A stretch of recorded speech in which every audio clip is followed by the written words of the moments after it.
Alright guys, Donkey Kong has done it again. Donkey Kong Bananza has officially been nominated for Game of the Year 2025, and whether you think it deserves the crown or not, the nomination alone is blowing people's minds.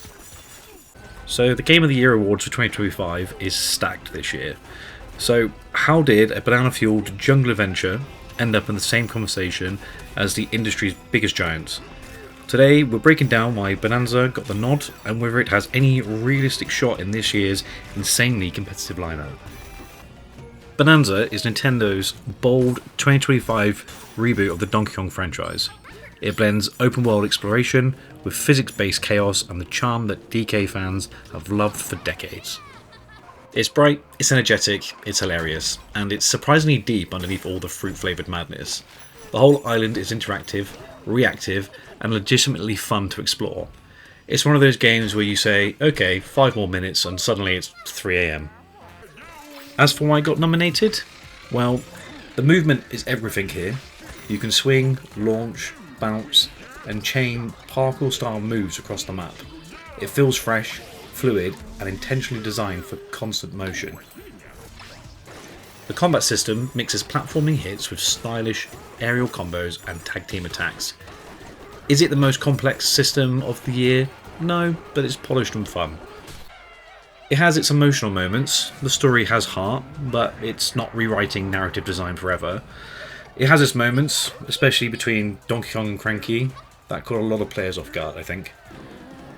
The art direction is stunning, the environments are vibrant, and the soundtrack blends classic Donkey Kong vibes with modern orchestration. It doesn't rely on realism, it shines through personality. Bonanza launched smoother than most AAA titles this year. No game-breaking bugs, no giant patches, just a well-optimised experience, and that absolutely helped its Game of the Year case. The map is filled with hidden temples, underwater ruins, and references to classic Donkey Kong games. Exploration rewards curiosity, not just combat. The Kremlings are back with new lore, the bosses have personality, and the world feels handcrafted rather than procedural. As for the community reaction, social media exploded with Bonanza memes, the Bonanza bounce dance, Rambi edits, Cranky Kong quotes. The speedrunning community discovered tech like banana slide cancelling, turning the game into a physics-breaking playground. Okay, so let's talk about the big question then. Does Donkey Kong Bonanza actually stand a chance at winning Game of the Year? Here's the honest breakdown. It's polished, it's creative, it's fun and replayable, it has a huge community support, it revitalised a classic franchise, but the competition this year is fierce. 2025 also delivered multiple heavy-hitting RPGs, narrative epics, and technical powerhouses. Some of these games push boundaries in a way Bonanza simply didn't aim to. Bonanza absolutely deserves its nomination, but winning, that's a much tougher climb. It's definitely an underdog in this race, not the favourite. Could it win? Sure. I mean, anything can happen really. Should it win? That depends on what you value most in a game. Will it win? It's possible. It's far from a guaranteed victory though. So guys, what do you think?